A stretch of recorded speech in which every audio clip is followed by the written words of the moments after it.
Hey guys, what's going on? It's Ash here coming at you today in Clash Royale, and today I got my man Tag back on the channel. Tag, how you doing, man? Hey, what's up, Ash? I'm doing fantastic. I'm really loving the new update, and I'm just excited to play more Clash. Yeah, me too, man. I'm kind of scared to go in this global tournament. I'm 14 in 2 right now. There's only 14 hours left, but I'm like nervous, even though like I'm obviously not gonna get to the top of the leader. But let me see who's at the top right now. Ruben, do you know Ruben? Yeah, I do. He's a pretty good player from Queso, right? Yeah, dude, he's at 55 and 3. Oh my god.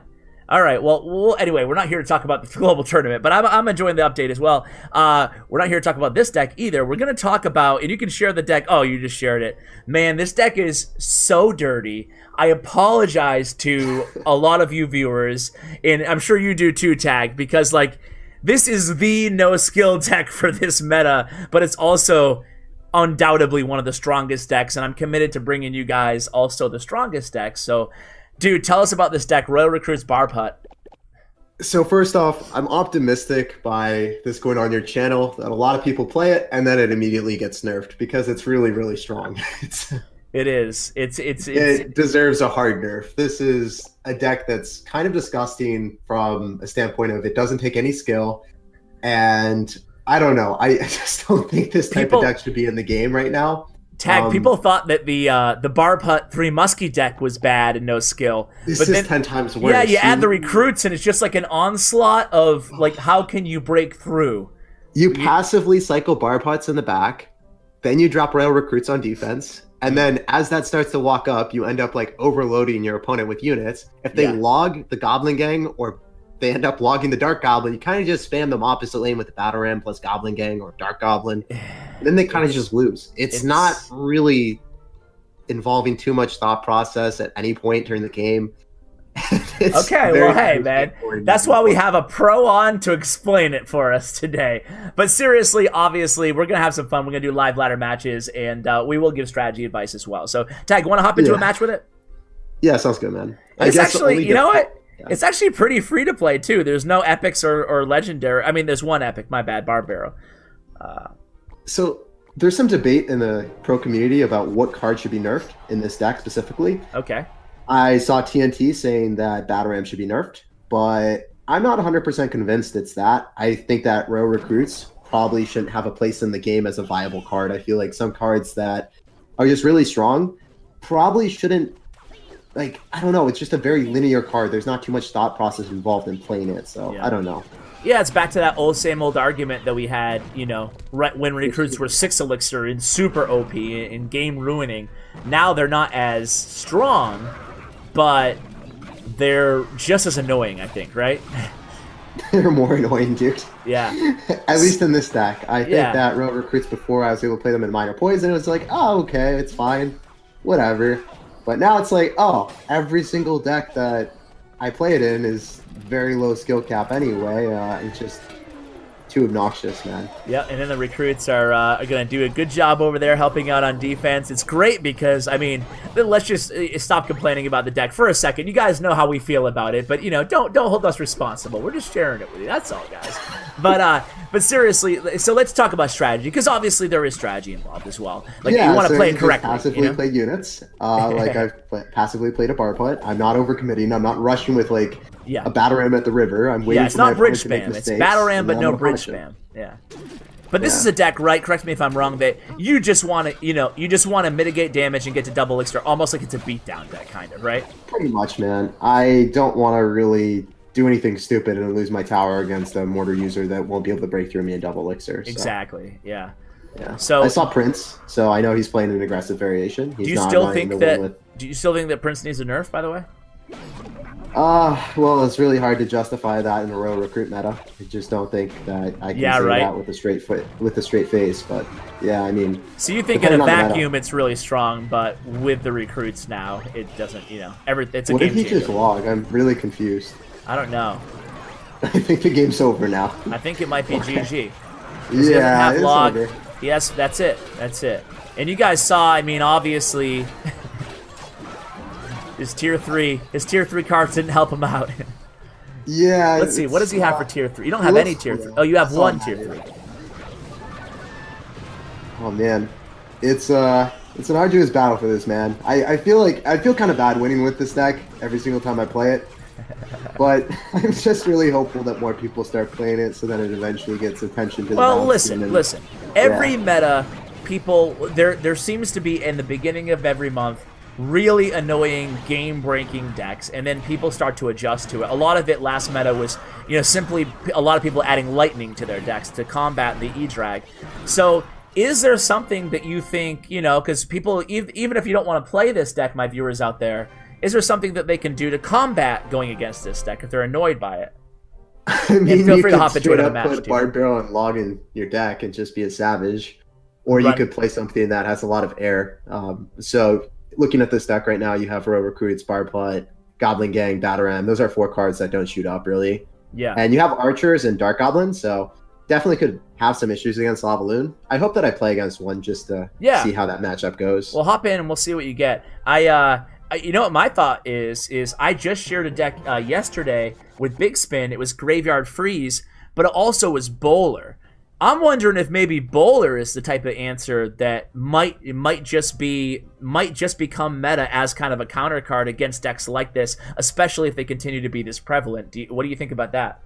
I think Bowler could be a great answer. It's really dependent on what you're playing against, though. I think Bowler's terrible against Prince decks, so if you play Bowler against anyone that's running like Giant Double Prince, you generally just lose the game. Or even Bait Prince. I think Bait Prince is really, really good against it. So, man, it's really matchup dependent in my eyes. That's true. So you force a poison out of him here. That was a solid exchange for you. Yeah, it was decent. So you start with your Barb Hut like in the hog pull position. I've had other pros on the channel too who actually start at 1 square and kind of give a lane open. Do you have any like preference or any thoughts on that, or is it just it's deck dependent, right? Okay. So it's entirely deck dependent, man. I wouldn't do it any other way. This guy is probably running. I thought he was running P.E.K.K.A, but now I don't know what he's running. He has Lumberjack and he has Flying Machine, so it might be Golem. But yeah, who knows? It's just weird. Yeah. Especially, just like, really ladder is always notoriously very weird, but it's also incredibly weird in the beginning of the season because a lot of people are trying out new decks and stuff like that. So couldn't have said it better myself, Ash. Who the heck? What is this guy playing? Who knows? I don't know. I'm just dropping Archers. Killing sure. So obviously we talked about it. You're just trying to get to double elixir time to really start the magic work in here. So in terms of tower damage, right? So P.E.K.K.A, interesting. So in terms of Legend has P.E.K.K.A with Lumberjack and Baby Dragon. So this is interesting. It is. So how much tower damage are you comfortable taking? Is it kind of like the same beatdown philosophy where you're okay taking a little bit of damage, especially in single elixir, as long as you can maintain? Like right now, you're still looking pretty good, even though you have. Oh, this game's already over. I just need to fireball him, essentially, or just go opposite lane when he overcommits. He has P.E.K.K.A, so there's no way for him to break through. Yeah? Yeah. This game is pretty good for me. You sound almost depressed. You sound almost depressed. If he has Golem, it could be a little bit more difficult, but he doesn't, so it's good. I did miss that, though, so there is that for him. Yeah, but, Dark Goblins got that under control. I don't know. I'm not too worried. Yeah, I'm trying to think about like any other like variations of this deck for my viewers out there if they want to try different versions, but like this seems to be like far and away the best version, and it's weird. It's weird to say that this early in the meta because things always seem to shift and evolve, but literally was sitting there at like 11-2, and I was playing a game, and I thought I had won, and it just spiraled out of control as soon as I logged one wrong card. Which is incredibly unfortunate. You just make one misplay against this, and your whole world like spirals down. Yeah, it's very punishing in that regard. Mm-hmm. So he's trying his best, the guy. He's actually doing really well, man. Is. Like defending this consistently. I guess the Flying Machine is really obnoxious. It is. But it's, I feel like it's always inevitable. This is a great deck, by the way, guys. Again, some people are going to hate me for saying this, but this is a great deck to play in the global challenges. I feel like even in double elixir decks, in triple elixir decks, I feel like it's great. How do you feel about it in other game modes? Because they will have like a weekly rotating, game mode. I think it's pretty good in double or triple elixir. I think that's probably the best played in. Yeah, this guy is playing pretty well. He's defended a lot, but I think the game's over. I can just fireball on the left. Yep, and that's GG. it. GG. That's 2. Let's make it 3. Yeah. Are you kind of like low key rooting for the opponent? I'm like low key going on autopilot when I play this, but yeah, it's I feel like yeah, I don't deserve to win when I play this deck. All right, yeah. we'll hop into another one, man. We'll see what we get. Okay. As long as the matchups are different, I'm happy with it. So Yeah, no doubt. okay, so here we go. Saga. So obviously, opening play with this deck, your number one play is just going to be Bar Putt, I imagine. If you Yeah, have it in hand. generally. I mean, I kind of want to wait for my opponent and see what they do at the start. I don't even like dropping Bar Putt at the very, very start. Oh, this might be a bad matchup. We might get a Lava Loon player. There we Let's go. see. It might lose this Saga. one. Saga from Orange Esports. I wonder if that's like OJ's competitive clan or something, or if it's something different. Anyway. Nah, dude, I think someone's just imitating OJ probably. Gotcha. I don't know. OJ always has like funky names, like Orange Leaf or something. I don't even know. Yeah. Orange Peel or something. So this is definitely looking like it's going to be Lava Loon. So we saw Fireball, we saw Minions, I love and it. we also see Mega. This Oh, Lava there it Loon. is. Yeah. All right, so they've given you a match now. Yeah, this is going to be difficult. I love it. I'm going to go opposite lane with archers. I just want to apply some aggression. I hopefully can get more tower damage, bait out more answers. I think the Barb is going to tank, and then we should get a lot of value. The Mega Minion should die. Hopefully Barb spawned before. No, that's really bad for me. Yeah, it is. I was hoping that Barbs would spawn before that, but So you might take your right tower here. yeah, potentially. I'm You have kind of Fireball, wanting right? to DPS down the Lava Hound so I can fireball everything at once. Yeah. I hope that this works. I'm gonna eat some damage so then I can fireball it all back. Ooh. Don't know if I hit it in time. I did not, so I messed that up. If I had hit that correctly, we might have not lost the tower. But yeah, I think he played this pretty well. Obviously, this is one of those matchups that I did not want to play. But yeah. Sure. Main thing is just fireballing it back after you kill all the Lava Hound pups, and I did not pull that off correctly. You know what? Mistimed it. If anything good comes of this, maybe Lava Loon will be more viable, because I feel like Lava Loon's kind of in a bad spot. So maybe if Yeah, I this was deck... watching Botchin, and he's just like, oh, okay. Well, if you look at his Twitter, he just showcased some really, really weird matchups losing to them, and he's just like, I don't know what I was supposed to do. Or like, I got to 30, and then I just got terrible matchups. I'm like, yeah, if the best Lava Loon player probably can't win in this meta, there's an issue. Yeah. I mean, you still see that Lava Hound, Miner, Double Dragon deck, but definitely hurting in regards It's to... hurting for sure, man. Yeah. I think that Valorant bypass it. We'll see, though. Yeah, you're going to bypass... Okay. Yeah. I need to protect that Archer. Yeah, right? We'll see what happens, but... Yeah, I it's don't just know. a matter This of... guy's played pretty well defense. He is. All he needs to do is focus, and that was a good fireball on his part, too. Yeah, he's playing really well. It's a I matter lose of, this one. can you So this break guy played, as expected. I think I should lose the Lava Loon with this. I think I could have made it a little bit closer if I ended up hitting the fireball. But yeah, this guy played really well. Yeah. GG and well played. Well played. At least we were able to like figure out Have a really challenging matchup, and so it's definitely not impossible to lose when playing this deck, which is good to know. Yeah, it's not impossible. It's also not impossible for me to win that too. I think if I had a better card cycle and I actually didn't make that misplay, I think I might have had a shot at winning that too. You know what you could do too, if you wanted more air support, it would have still died to fireball and stuff, but like if you guys are having like a lot of issues with Lava Loon or something in your trophy range for whatever reason, you could always sub in like Muskie or Ewiz for Dark Goblin. I would probably put Mega Minion instead of Mega Minion, okay. Mega Minion instead of Archers, most likely. I wouldn't disrupt the combination of like Dark Goblin plus Goblin Gang, because that's just really, really good against like log support, right? That the entire premise of the deck is based off of log support or log and bait. Archers don't really do that, but all right, man, sounds good. Let's go in again. yeah, sounds good.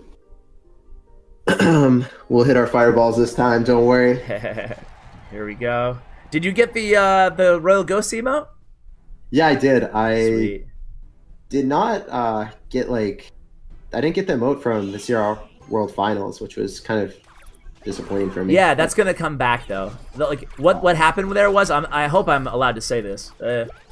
Whatever, I'll say it anyway. But they accidentally gave it to everybody who participated in Fantasy CRL. Oh no. Instead of only the people who tried to claim it in the stream, So they took it away from everybody, but then they're gonna fix it and only give it to the people who should have won it in stream. So anyway, they said hopefully today actually, or by the end of the week. So we'll see if that happens. But anyway, going against Three Musketeers, I like this because we're actually facing like a little taste of everything in the meta so far. Yeah, I mean, this guy's a little bit of a savage. After you see Bats with Batarem, I automatically assume that it's going to be Giant Three Musketeers, so that's what it's going to be. Yep. I don't have Fireball in Cycle because I ended up dropping it earlier. I want to drop my Bar Pod a little bit lower so he can't extend to Three Muskies and snipe. It's interesting, Tag, to see that pump, like Three Musketeer Giant pump, and the classic Three Musketeers Minor Minion Horde pump decks are still being used. Like, I don't think that pump, talking to a few Three Muskie like pros, I don't think they're that worried about the whole pump thing. Do you have the same kind of? Yeah, I think that the better Three Musketeer players don't actually want to like play against players that are just winning because, oh, I guess I have Three Musketeers in Cycle before you do, and yeah. I guess I have like what is it? Sorry, I'm just focusing on okay. funny. Yeah, recruit time. Yeah, no, it just ended up like having Collector before your opponent, and then you win solely because of that. It's just really bad card mechanic. Dude, look at his right lane right now. Yeah, no. Granted, he has the Horde ready, but still, yeah. Yeah. It's so sick, like, that's the power, I feel like, of the new recruits, is just, you drop them at the bridge if you need it, and just like, yeah, good luck, opponent, you know? I mean, it probably feels really bad for him, which you know what? I don't really apologize since he is running this deck. I don't like it as well. Yeah, that's true. This is probably the old most hated deck that you're going against. This is my most hated deck in the game. Yeah. What about you guys? Do you guys have a most hated deck? Let me know. I think a lot of my longtime viewers know that I hate going against like really good mortar players, but it's not as bad right now, I feel like. But like when motorcycle was a thing way back in the day, I used to hate going against a really fast motorcycle deck. So you take both of his towers down, unless you can pull off a huge miracle here. No, I'm just gonna Fireball as soon as the Batarang connects. So that's, I guess there's one thing that's cool to point out in this game, is if you can't kill the Batarang anyway, just like wait for it to connect to your tower, so then you can hit the Batarang or the Barbarians that spawn from it and the Minion Horde at one time. So I guess like that's one mechanic that I was able to showcase with this deck. But no, for sure, like having that restraint on the Fireball is definitely something that's important too, as we learned from that match a couple matches ago. So. Dude, bro, I think we've covered enough of the deck, honestly. What's going on your YouTube channel? I know you're obviously streaming still, like on a pretty much daily basis. Your YouTube channel is doing really well. You're growing really fast, man. Congratulations on your success. Yeah, man. So I've been covering a lot of like 2.6, probably like once a week. I got a few 12-1 challenges with that, which is, I don't know, I've learned a lot of 2.6. I've started off not doing so well with it, and then I've consistently been able to get like 12 wins and pushing up on ladder with it on my free-to-play account. Playing against people that are like 3 levels higher than me is really fun. Like actually winning those feels pretty satisfying. Tilted once or twice too, but it generally feels really good. And then just playing a lot of GCs on with more skillful like cycle decks generally. But yeah, for sure. Yeah, this is an aberration for you, the low skill. But dude, thank you so much for coming on the channel again. I'll include, if you don't know him by now, I'm sure you're already subscribers, but if you don't know Tag already, I'll include his YouTube, his Twitch, and his Twitter information in the show notes below, along with his stats. Thanks to statsroyale.com. Tag, any final words, man? Thanks for having me, Ash. I'm sorry for showcasing this deck. No worries, man. I'm sure we'll forgive you. They'll blame me. They won't blame you. So thanks again for coming on, man. I always appreciate it. See ya. All right, guys, that's going to do it for the video. I hope you enjoyed this. Best of luck with the deck. I'm confident that a few of you guys can get a few wins in the next global tournament with it, no matter the game mode. So, guys, I hope you enjoyed the video. Thank you so much for watching all the way till the very end. I really appreciate it. Huge shout out to Bren Chong, my YouTube partner. Check out his information as well as tags in the description below. Thank you so much for watching, and as always, take care, guys.